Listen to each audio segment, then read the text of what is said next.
Welcome to Transformation Church. Hello Transformers, senang dapat menjumpai Anda kembali di TC Gathering hari ini. Kami berdoa Anda dan keluarga dalam keadaan baik dan senantiasa dalam penyertaan Tuhan. Hari ini kita telah memasuki bulan Maret. Tak terasa 2 bulan sudah berlalu di tahun 2022 ini. Berapa banyak saudara yang mulai melihat adanya perubahan, transformasi dalam kehidupanmu? Dalam cara pandang, attitude, dan bagaimana kita menjalani kehidupan kita sehari-hari sebagai transformersnya Tuhan. Saya percaya Anda tetap antusias untuk menjalani transformation journey kita ini bersama-sama. Dan sekarang, mari kita siapkan hati kita untuk menaikkan puji dan sembah kita bagi Tuhan, sebab Dia layak menerima yang terbaik dari hati kita. Shalom saudara, mari hari ini sama-sama nyanyikan pujian kemenangan bagi Tuhan kita. Amin.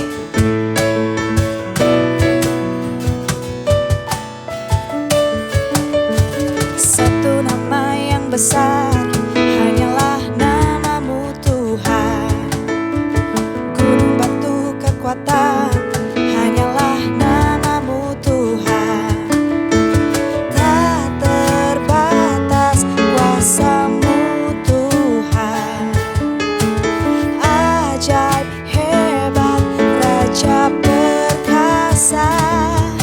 Kami bawa pujian, nyanyian kemenangan. Masuki gerbang-Mu, hati kami bersuka. Tangan kami terangkat, sorakan kemenangan. Terpujilah namamu Yesus Raja, segala raja. Amin. Kami nyanyikan pujian kemenangan bagi Engkau Tuhan. Mari nyatakan. Satu nama yang besar, hanyalah namamu Tuhan. Gunung batu kekuatan, hanyalah namamu Tuhan. Tak terbatas kuasa-Mu Tuhan. Ajaib hebat, Raja perkasa. Kami bawa pujian, nyanyian kemenangan. Masuki gerbang-Mu, hati kami bersuka. Tangan kami terangkat, sorakan kemenangan. Terpujilah namamu Yesus Raja, segala raja. Oh, Yesus Raja. Nyatakan. Kami bawa pujian, nyanyian kemenangan. Masuki gerbang-Mu, hati kami bersuka. Tangan kami terangkat, sorakan kemenangan. Terpujilah namamu Yesus Raja. Kami bawa pujian, nyanyian kemenangan. Masuki gerbang-Mu, hati kami bersuka. Tangan kami terangkat, sorakan kemenangan. Terpujilah namamu Yesus Raja, segala raja. Oh, Yesus Kau Raja. Oh, Yesus Raja bagi setiap kami Tuhan. Kami bersyukur, kami bawa pujian, persembahan terbaik kami bagi Engkau Tuhan. Amin.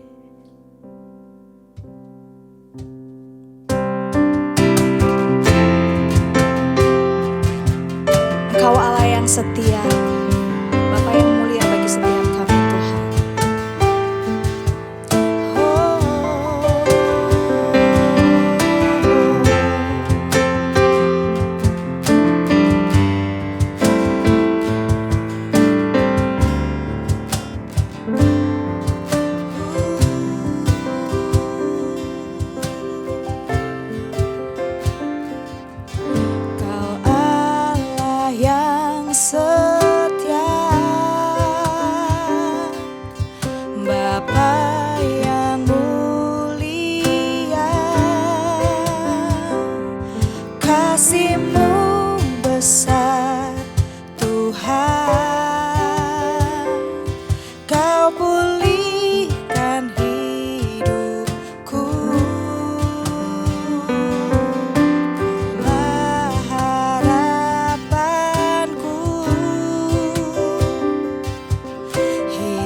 hatiku menyembah-Mu Yesus.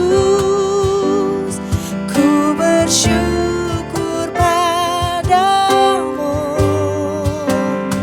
selamanya.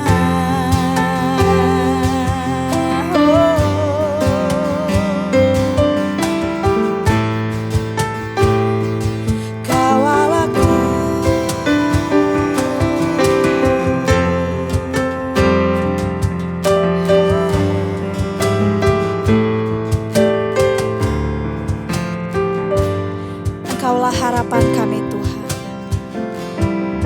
Kaulah harapanku, hidupku dalam-Mu. Terima kasih Tuhan, Kau selamatkan hidupku. Dengan apa kan ku balas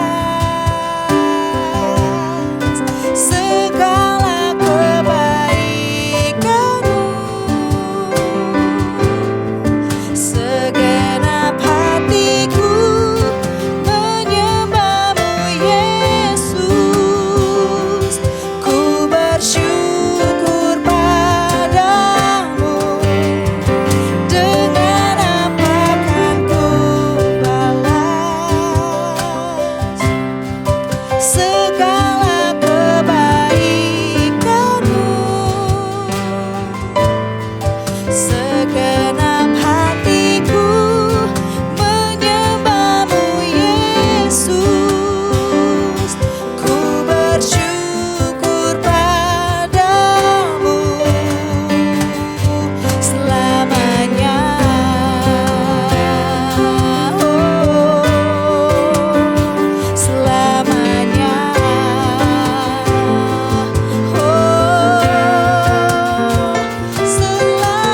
Selamanya.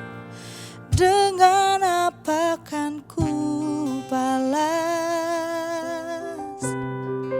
segala kebaikan-Mu? Segenap hatiku menyembah-Mu Yesus. Ku bersyukur padamu. Dengan apa kan ku balas segala kebaikan-Mu? Segenap hatiku menyembah-Mu Yesus. Ku bersyukur padamu. Dengan apa kan ku balas segala kebaikan-Mu? Segenap hatiku menyembah-Mu Yesus. Ku bersyukur padamu. Dengan apa kan ku balas segala kebaikan-Mu? Segenap hatiku menyembah-Mu Yesus. Ku bersyukur padamu selamanya.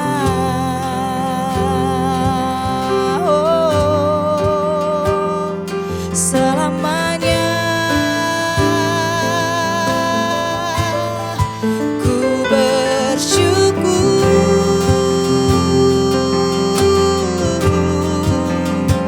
selamanya.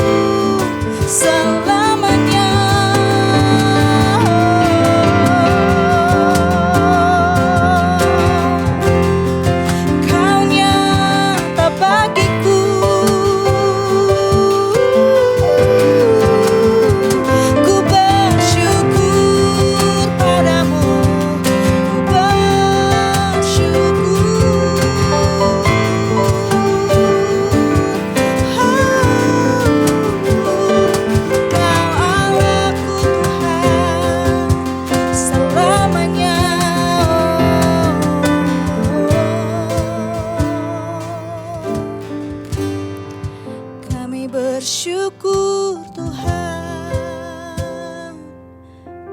oh selamanya. Ku bersyukur padamu,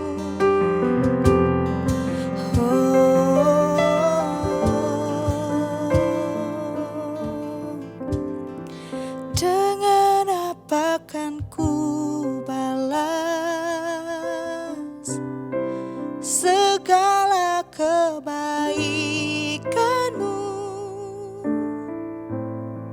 Segenap hatiku menyembahmu Yesus. Ku bersyukur padamu, dengan apa kan ku balas segala kebaikanmu? Segenap hatiku menyembahmu Yesus. Ku bersyukur padamu selamanya.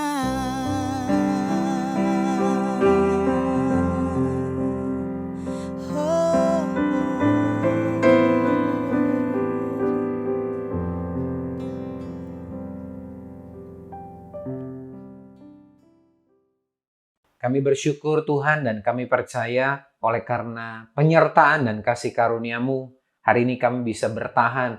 Apapun yang sedang kami hadapi, apapun yang Tuhan sedang izinkan untuk kami jalani, kami tahu bahwa kami sanggup melakukan segala perkara bersama dengan Tuhan yang memberi kekuatan buat kami. Kami menyerahkan waktu-waktu ini semua ke dalam tangan-Mu, biar kami boleh terus duduk diam dalam hadirat Tuhan, menerima pengajaran-Mu dengan hati yang terbuka.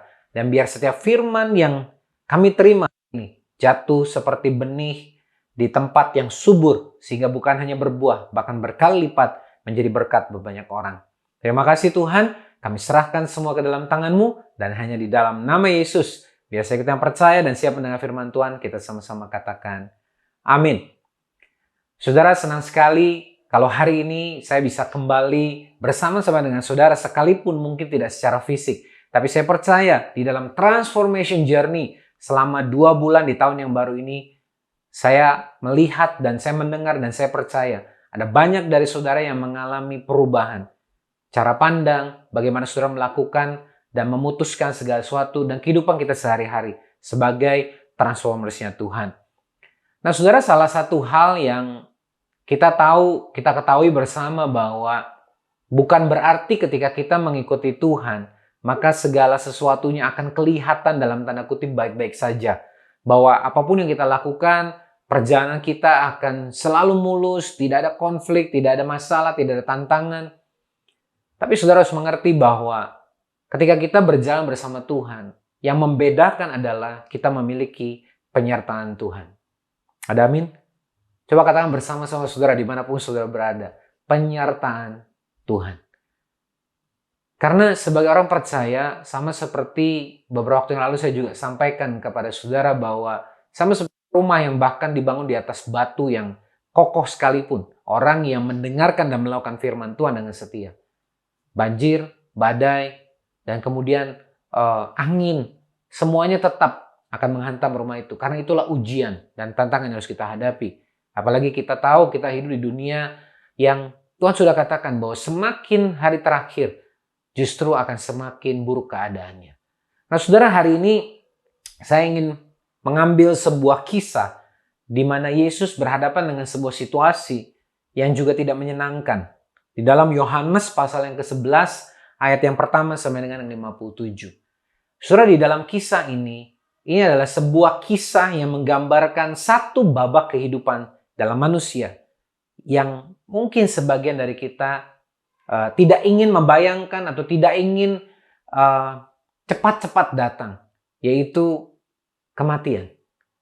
Nah, saudara, bicara soal kematian, tentunya sebagai orang percaya kita sadar betul bahwa kematian bukanlah sebuah akhir, tapi adalah sebuah awal di mana kita semua akan kembali dikumpulkan bersama-sama dengan Tuhan di dalam kasih karunia-Nya, di dalam keluarga orang-orang yang sudah percaya kepada Tuhan dan meninggalkan kita terlebih dahulu. Bahkan kita disebut kita akan pulang ke rumah Bapa di surga. Tapi saudara, tentunya sebagai orang-orang yang ditinggalkan, kalau ada di antara kita, ada orang-orang yang kita kasihi, kemudian meninggalkan kita terlebih dahulu, berpulang ke rumah Bapa. Tentunya sebagai orang ditinggalkan, pasti ada duka cita yang kita alami. Nah saudara, ini adalah momen di mana ada seorang yang bernama Lazarus, seorang yang dekat, seorang yang dikasihi Tuhan Yesus sendiri. Kemudian ia meninggal dunia. Nah kita akan belajar bersama-sama dalam situasi duka cita, bahkan situasi yang tidak menyenangkan. Tapi bagaimana Tuhan mau mengajar kita semua. Sama seperti Ia mengajarkan murid-muridnya pada hari itu. Dan saya percaya kalau kita boleh menerima pengajaran yang terbuka. Dan kita kemudian menangkap apa yang menjadi isi hati Tuhan. Bahkan kematian, bahkan duka cita sekalipun. Akan menjadi sesuatu yang akan memberkati setiap kita. Saudara, kita tahu bahwa dalam kisah ini Lazarus adalah seorang dari kakak beradik dari 3 orang dan saudarinya namanya Maria dan Marta. Ketiganya adalah orang yang dekat dan dikasihi oleh Yesus. Mereka dikatakan tinggal di kampung Betania dekat Yerusalem. Nah, saudara, Maria ini nantinya saudara juga akan temukan dalam kisah yang lain adalah seorang yang dikatakan meminyaki kaki Yesus dengan minyak yang harum dan bahkan mengusapnya atau membasuhnya dengan rambutnya. Jadi seseorang yang sangat mengasihi Yesus.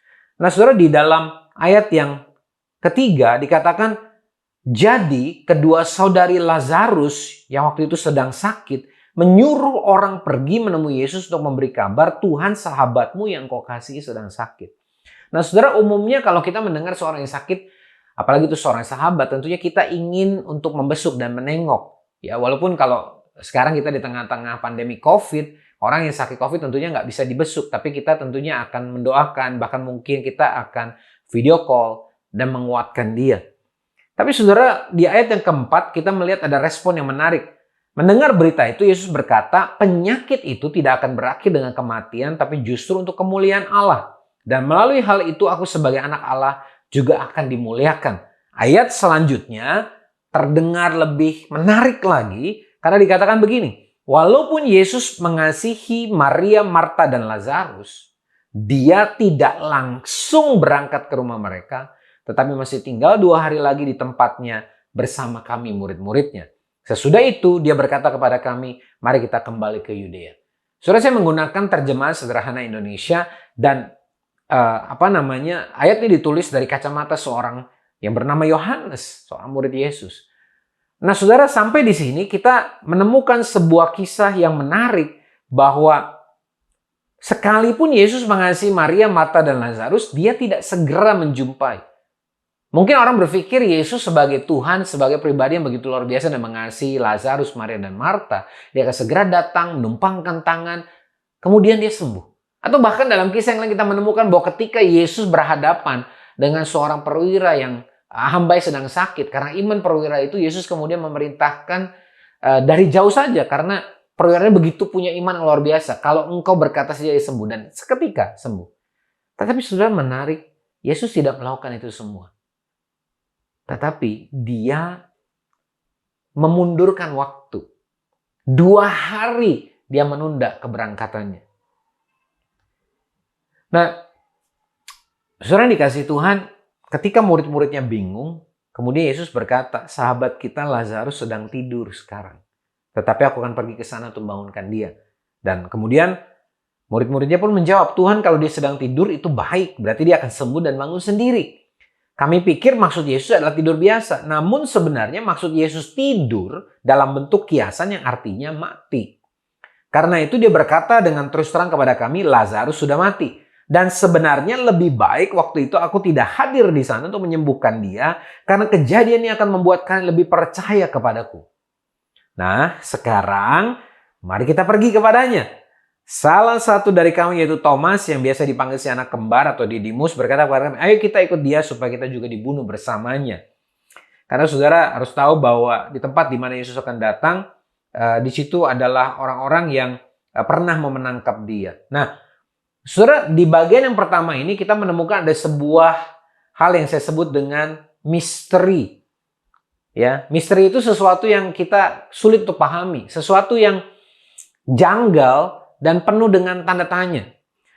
Nah, saudara, poin pertama yang saya simpulkan dari perikop yang baru kita baca adalah misteri dan rancangan Tuhan.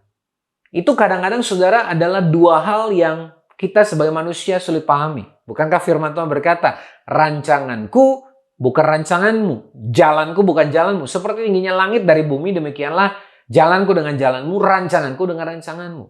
Tapi saudara, menarik sekali karena di dalam ayat ini kita membaca dengan jelas bahwa Yesus berkata, penyakit itu tidak akan berakhir dengan kematian, tapi justru untuk kemuliaan Allah. Dan melalui hal itu, aku sebagai anak Allah juga akan dimuliakan. Jadi saudara, ada rencana, ada purpose di dalam kejadian itu. Bahkan sebuah kejadian yang disebut sakit, bahkan kemudian kematian, Tuhan menyebutnya bahwa ada kemuliaan bagi Tuhan yang akan dinyatakan. Saudara, kadang-kadang kita berdoa dan kita berpikir, kok sepertinya seolah-olah Tuhan menunda menjawab doa kita. Saudara, dalam kisah ini, Yesus jelas-jelas menunda kepergiannya 2 hari lamanya. Dan kita akan temukan nanti di ayat yang lain disebut bahwa sebenarnya jaraknya tidak terlalu jauh. Jadi, ketika Yesus nanti datang ke tempat di mana Lazarus sudah meninggal, kita akan baca di ayat selanjutnya, disebut bahwa itu adalah hari keempat ketika Lazarus sudah mati. Jadi sebenarnya, saudara, kalau Yesus segera berangkat, seharusnya tidak akan sampai terlambat. Di ayat yang ke-17 dituliskan begini. Waktu Yesus dan kami murid-muridnya tiba di Betania, ada yang memberitahukan kepada Yesus bahwa mayat Lazarus sudah berada dalam kubur selama 4 hari. Ya, tadi saya katakan. Jadi nggak lama setelah Yesus dikabari, ternyata Lazarus kemudian dari kondisi sakit menjadi meninggal dunia. Kampung Betania tidak jauh dari Yerusalem, kira-kira 3 kilometer saja. Pada saat itu banyak orang Yahudi sudah datang mengunjungi Marta dan Maria untuk menghibur mereka karena kematian saudara mereka. Saudara, mungkin sampai di sini ada hal yang menarik. Orang Yahudi yang mengenal Maria dan Marta segera datang ketika tahu bahwa saudara mereka meninggal dunia. Tapi Yesus ketika tahu masih sakit, diberitahu lebih awal, justru menunda. Dan menarik sekali dikatakan, ketika Yesus dan murid-muridnya tiba di sana, mayat Lazarus sudah berada dalam kubur selama 4 hari. Nah, saudara mesti mengerti bahwa ada sebuah kepercayaan di saat itu bagi orang Yahudi. Kalau seseorang itu meninggal, sampai hari ini ada beberapa keyakinan dalam beberapa orang gitu ya. Ketika seseorang itu meninggal, maka rohnya itu masih ada. Masih ada di sekitar dari mayatnya. Nah, pada saat itu saudara, bangsa Yahudi juga punya pemikiran yang seperti itu. Keyakinan seperti itu bahwa selama 3 hari pertama ketika seorang meninggal, dia itu masih akan nggak jauh-jauh, masih sedikit, saya mau pakai kata gentayangan kayaknya kurang pas gitu. Tapi kurang lebih kalau saudara kebayang gitu ya. Jadi masih ada di sekitar dari jasadnya. Seolah-olah Yesus mau mengatakan bahwa aku sengaja datang di hari keempat. Di mana ketika menggunakan keyakinan orang Yahudi tadi, artinya sudah tidak ada harapan buat Lazarus. Karena udah hari keempat. Rohnya udah nggak bisa dipanggil pulang. Istilahnya begitu kira-kira. Tapi saudara, menarik sekali bahwa ketika Yesus datang, terjadi diskusi dengan Marta dan Maria. Tentunya ketika Marta dengar Yesus sudah dekat, dia langsung pergi menjemput Yesus. Kita tahu Marta ini pribadi yang cekatan, ya, yang begitu cepat berespon. Maria tetap tinggal di rumah. Ketika mereka berdua bertemu, Marta berkata kepada Yesus, Tuhan, ini kalau saya bahasakan pakai bahasa yang lebih sederhana. Coba dari kemarin Tuhan datang. Tuhan udah sampai. Pasti Lazarus nggak meninggal. Tapi, kata Marta, saya tahu bahwa sekarang ini pun Allah akan memberikan kepadamu apa saja yang kau minta kepadanya. Lalu, terjemah sederhana Indonesia menuliskan gini. Lalu Yesus menjawab, saudaramu itu akan hidup lagi. Saya membayangkan wajah Marta yang tentunya sedang berduka, sedang sedih, tapi juga penuh penyesalan. Kemudian melihat kepada Yesus, dia bicara panjang lebar. Kalau saja Yesus sudah ada di sini lebih lama, pasti Lazarus nggak meninggal. Tapi Yesus seolah-olah menjawab dengan tenang dan berkata, dia akan hidup lagi. Lalu Marta menangkap hidup yang dimaksud di situ bukan hidup dalam arti kata bangkit, tapi hidup dalam konteks ketika hari terakhir. Karena Yesus kan sudah mengajar, ya. Dikatakan Marta berkata kepadanya, saya tahu bahwa dia akan bangkit dan hidup lagi ketika semua orang dibangkitkan pada waktu dunia ini berakhir, pada akhir zaman. Tapi kemudian Yesus berkata kepada Marta, aku yang memberikan kebangkitan dan hidup. Akulah kebangkitan dan hidup. Setiap orang yang percaya kepadaku akan tetap hidup walaupun dia sudah mati.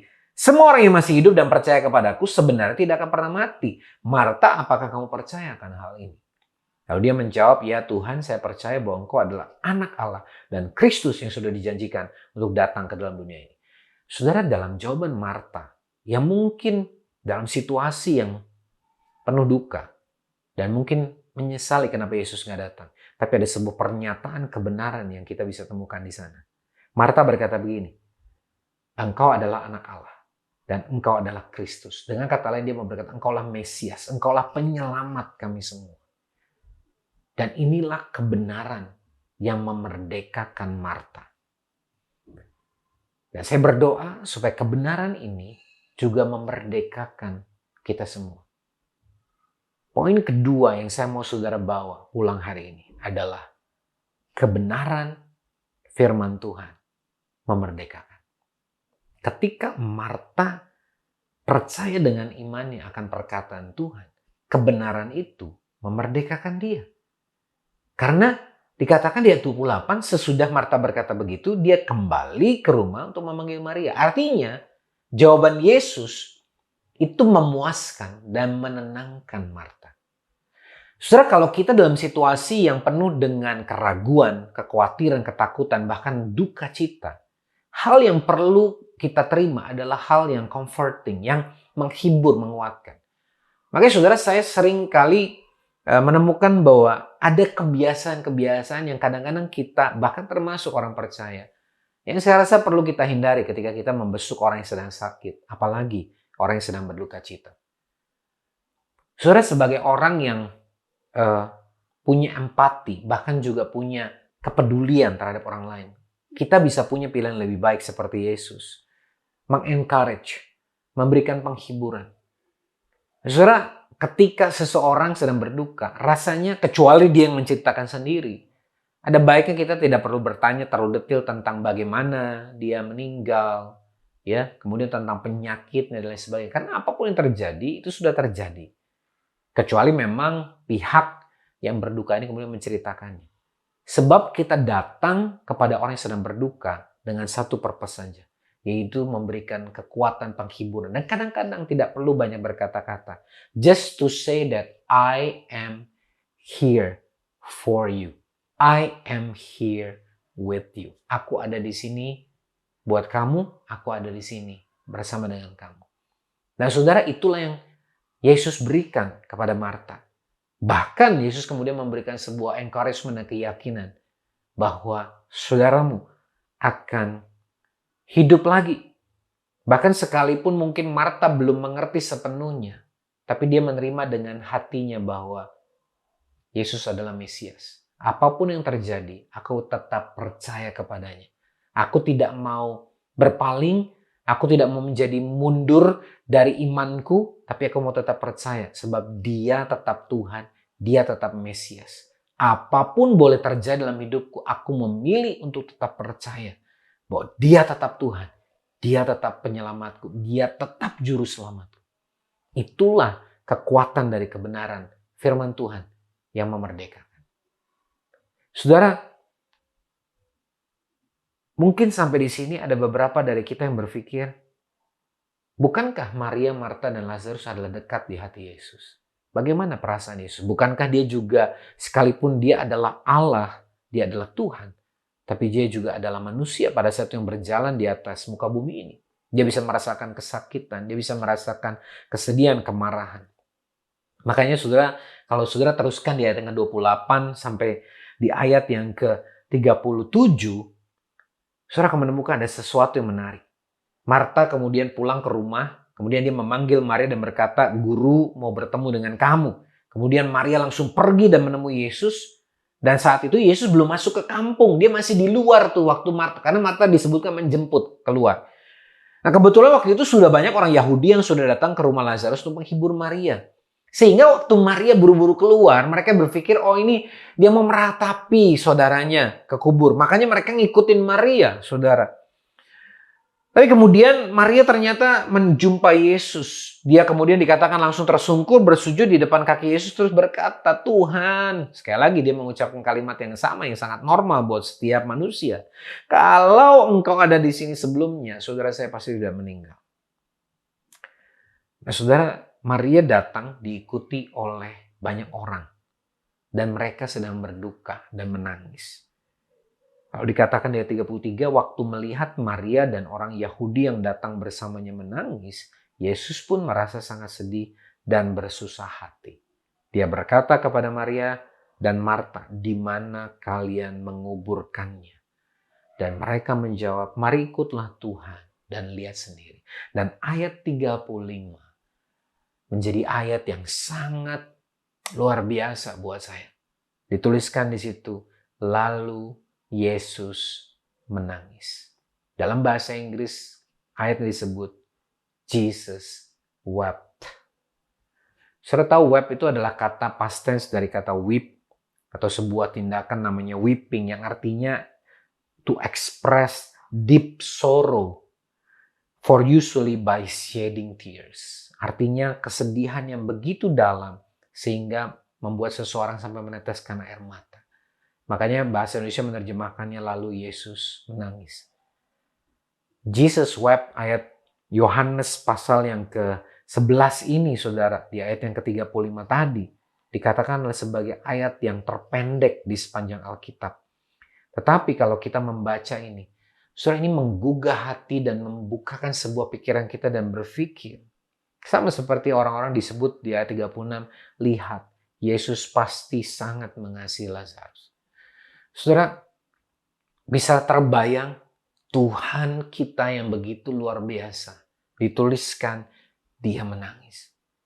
Saudara, saya mau berkata kepada kita semua, saya tahu dalam keadaan saat ini, ada di antara kita, bahkan mungkin banyak di antara Anda semua yang mengalami duka cita. Mungkin juga kehilangan orang yang saudara kasihi karena COVID-19 ini. Atau mungkin karena sebab yang lain.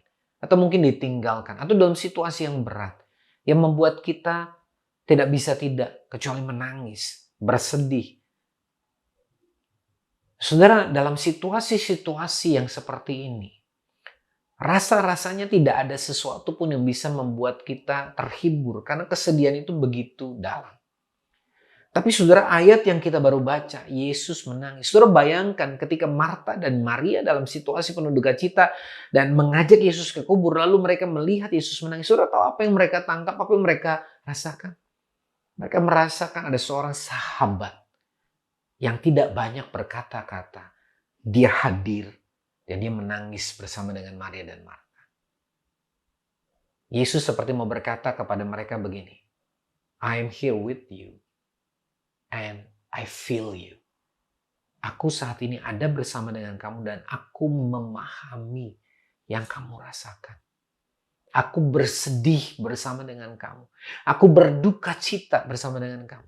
Padahal saudara, kita tahu kalau kita pernah mendengar kisah ini, pada akhirnya Yesus memang membangkitkan Lazarus. Lazarus hidup kembali. Bukan hanya kehidupan kekal di rumah Bapa di surga, tapi Lazarus benar-benar dibangkitkan. Tapi sekalipun Yesus tahu dia akan membangkitkan Lazarus, Yesus tetap menangis bersama dengan Maria dan Marta karena Yesus tahu persis ketika Maria dan Marta ditinggalkan Lazarus, dia bersedih. Mereka berduka cita, mereka menangis. Dan Yesus menangis bersama dengan mereka. Saudara, hal ketiga yang saya ingin beritahu kepada kita semua adalah Yesus menangis bersama dengan engkau. Yesus menangis bersama dengan saya. Dalam situasi ketika kita nggak punya siapa-siapa lagi. Kadang-kadang kita dalam sebuah situasi yang begitu penuh tekanan. Atau mungkin duka cita yang benar-benar kita merasa kita kehilangan, kita sendirian. Dan kita menangis. Saudara, saya mau saudara dengar ini. Jesus is weeping with you. Dia menangis, dia berduka bersama dengan saudara. Engkau nggak pernah sendirian. Engkau nggak menghadapi situasi ini sendirian. Engkau nggak menghadapi duka citanya sendirian. Yesus menangis bersama dengan saudara. Dan apa yang menjadi pilihan kita dalam situasi ini, itu akan menentukan bagaimana kita menjalani kehidupan kita setelahnya. Karena kita akan membaca di ayat yang ke-45 sampai dengan seterusnya. Saudara, maksud saya di ayat yang ke-36 dan seterusnya. Dikatakan bahwa beberapa dari mereka juga mempertanyakan. Bukankah dia pernah membuat orang buta bisa melihat, menyembuhkan orang buta? Kenapa dia nggak melakukan sesuatu supaya Lazarus nggak mati? Dan singkat cerita, Yesus kemudian memerintahkan Lazarus untuk keluar. Dia berdoa dan menyatakan kepada Bapa, aku tahu kalau Bapa pasti menjawab doaku. Tapi supaya mereka tahu bahwa ini pekerjaan Bapa yang mengutus aku. Kemudian dia memanggil Lazarus. Lazarus keluar dalam kondisi terbungkus kain. Karena dalam masa itu orang yang meninggal itu tubuhnya ditutup dengan semua kain kafan gitu. Dan kemudian wajah ditutup dengan sebuah handuk yang cukup besar untuk menutupi wajahnya. Lazarus keluar dan dia bangkit kembali. Saudara, dalam situasi seperti itu, tentunya Maria dan Marta pasti sungguh bersuka cita. Duka cita mereka berubah menjadi sukacita. Apa yang mereka dengar dari Yesus sebelumnya bahwa dia akan hidup kembali, literally, benar-benar dinyatakan oleh Yesus. Dan begitu banyak orang, dikatakan di ayat 45, banyak orang yang hadir untuk menghibur Maria menjadi percaya kepada Yesus karena mereka menyaksikan sendiri keajaiban itu. Orang mati sudah 4 hari yang menurut adat istiadat keyakinan katanya rohnya sudah nggak ada di situ, tapi dia bangkit kembali. Karena Yesus memerintahkannya, karena kuasanya. Tapi saudara, di ayat 46 dikatakan tetapi ada juga di antara mereka yang bukan soal menjadi percaya, tapi dituliskan apa? Pergi kepada orang Farisi dan melaporkan, mengadukan perbuatan Yesus. Dan kemudian setelah itu, kelompok Farisi bersama para imam kepala justru bikin sidang. Dan akhirnya dalam sidang itu mereka merancangkan bahwa ini nggak bisa dibiarkan. Kalau dia terlalu heboh, dia terlalu luar biasa, orang jadi percaya, nanti Roma marah, kita semua yang akan kena batunya. Dan bahkan imam besar yang namanya Kayafas kemudian berkata, kalian tidak tahu apa-apa. Coba pikir, ayat 49-50. Daripada semua bangsa Yahudi binasa, lebih baik satu orang mati demi bangsa kita. Saudara, dia nggak sadar bahwa apa yang sedang dia katakan sebenarnya adalah perkataan dari inspirasi dari Roh Kudus. Karena perkataan adalah nubuatan. Sebab memang pada akhirnya ketika Yesus mati, dia mati bukan hanya untuk dirinya, tapi dia mati untuk seluruh orang Yahudi. Bahkan untuk semua orang yang kemudian percaya kepada Yesus. Saudara, sebagian orang menjadi percaya kepada Yesus karena melihat mujizat itu. Tapi sebagian orang justru melaporkan dan mengadukan. Saudara, apapun yang hari ini Yesus bisa lakukan kepada kita, tetap pilihan ada dalam kita. Ketika kita melihat mujizat, ketika kita melihat kesaksian, mendengar banyak orang berkata bahwa Tuhan Yesus menolong saya dalam situasi yang sulit. Dia yang menghibur aku. Dia mengirimkan orang-orang untuk menghibur aku. Dia memberikan jalan keluar. Saudara, selalu ada 2 pilihan respon yang bisa kita lakukan. Apakah kita kemudian menjadi percaya kepada dia? Kalau sebelumnya kita nggak percaya. Atau iman kita semakin teguh. Atau kita menjadi skeptis, bahkan melakukan tindakan sebaliknya. Seperti orang Farisi. Dia melaporkan, dia mengadukan. Dengan kata lain, dia melihat ini sebagai sesuatu yang justru tidak baik. Bapak Ibu Saudara yang dikasihi Tuhan, keputusan pilihan kita menentukan bagaimana kemudian hidup kita setelahnya. Maria dan Marta dan Lazarus tentunya dipakai Tuhan sehingga banyak orang menjadi percaya. Tapi ada sebagian orang yang memilih untuk menafikan, untuk tidak melihat mujizatnya, tapi justru fokus kepada sesuatu yang bahkan bukan kebenaran, ketakutan. Itu sebabnya saudara, kalau kita melihat perjalanan kisah ini dari awal sampai akhir, saudara, bagian yang menarik adalah memang benar, duka cita dan kematian seringkali harus diizinkan ada. Bahkan sebenarnya saya sampaikan di awal, sebagai orang percaya ketika ada sesuatu yang membuat kita berduka cita, orang yang meninggalkan kita, orang yang kita kasih meninggalkan kita menangis dan berduka cita. Tapi kita mengerti bahwa Yesus mengerti apa yang kita rasakan. Dia menangis bersama dengan kita. Tapi di sisi yang lain, kita menemukan sebuah kebenaran. Bahwa apa yang Yesus nyatakan kebenarannya itu memerdekakan kita. Bahkan memberikan kita kemenangan. Mungkin dalam kasus kita bukan kebangkitan dalam arti nyata. Tapi mungkin lewat kejadian yang mungkin mendukakan hati kita. Ada iman kita yang akan dibangkitkan. Ada pengharapan yang bangkit. Ada visi yang Tuhan bangkitkan. Dan ada hal-hal yang luar biasa. Karena kematian atau duka cita atau apapun yang sebenarnya membuat kita bersedih justru menjadi benih yang menghidupkan hal-hal yang luar biasa. Kebangkitan iman, kebangkitan visi, kebangkitan sebuah pelayanan, kebangkitan sebuah transformasi dalam kehidupan orang yang ditinggalkan. Bahkan kita punya pilihan untuk menjadi semakin percaya dan berharap kepada Tuhan saja. Itu sebabnya saudara, judul khotbah saya hari ini adalah Weeping and Winning. Menangis berduka cita, tapi juga menang di dalam Tuhan. Bapak saudara, hari ini lewat apa yang kita sudah dengar bersama-sama, saya hanya ingin mengencourage kita semua. Termasuk kalau kita sedang menghadapi situasi yang mungkin dalam duka cita. Berapapun di antara saudara, dimanapun engkau berada, kalau engkau sudah mengalami itu, boleh hari ini saya mengambil waktu yang sebentar ini untuk berdoa buat saudara. Hari ini tundukkan kepala saudara, pejamkan matamu dan hari dengar. Tuhan mengasihi, Tuhan menyertai engkau. Dia tidak pernah meninggalkan engkau. Bahkan ketika engkau menangis, dengar ini. Ia menangis bersama dengan engkau. Sama seperti ketika ia menangis bersama dengan Maria dan Marta.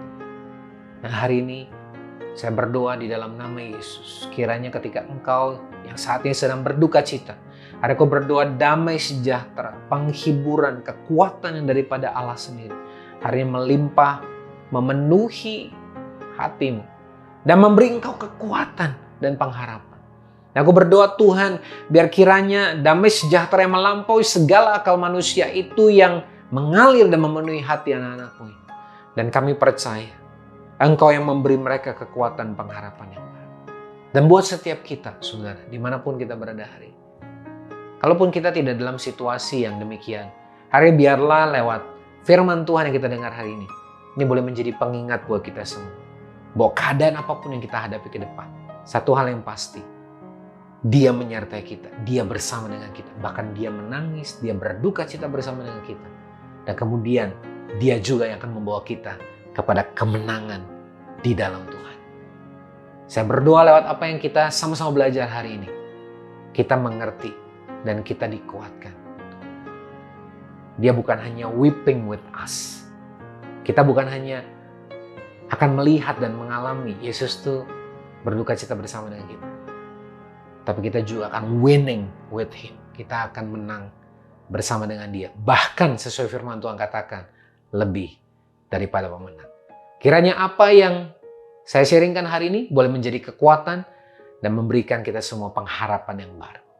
Di dalam nama Yesus, biasa kita yang percaya, kita sama-sama katakan, amin. Puji Tuhan. Hari ini kita sungguh bersyukur memiliki Tuhan yang perkasa, namun juga begitu peduli dan mengasihi kita. Ia menyertai kita bahkan dalam situasi yang paling sulit sekalipun. Ia juga sanggup mengubah tangis duka cita kita menjadi kemenangan. Thank you Pastor Bambang buat pengajaran firman Tuhan hari ini. Saya percaya Anda diberkati dan dikuatkan hari ini. Mari kita bagikan link TC Gathering hari ini kepada teman dan keluarga supaya mereka juga boleh diinspirasi dan diberkati lewat pengajaran firman Tuhan. Anda juga dapat memfollow Instagram @transform.indonesia dan subscribe YouTube channel Transformation Church Indonesia to get the latest message and inspiration. Dan Sebelum kita mengakhiri TC Gathering hari ini, mari sekali lagi kita menaikkan pujian dan ucapan syukur kita bagi Tuhan.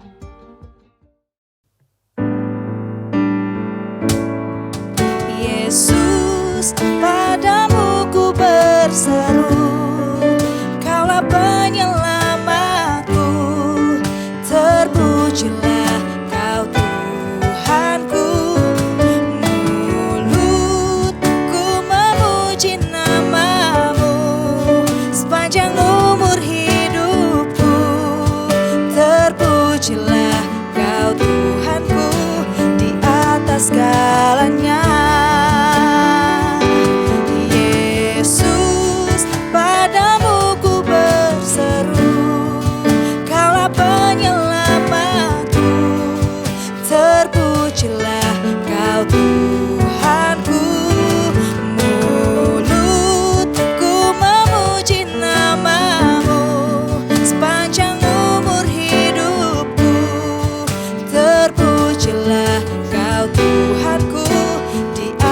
Segalanya.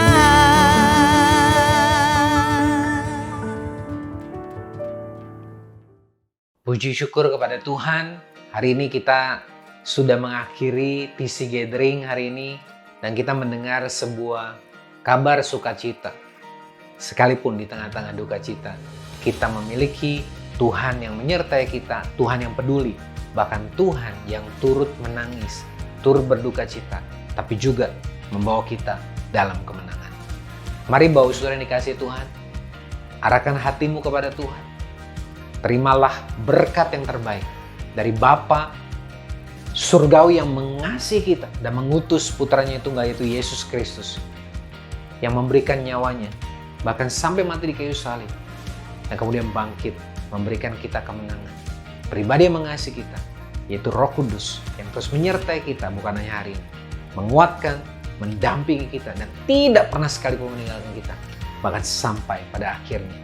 Dan hanya di dalam nama Yesus biar kita yang percaya menerima berkat, menerima kebenaran ini dan kemudian melakukannya dengan taat dan setia.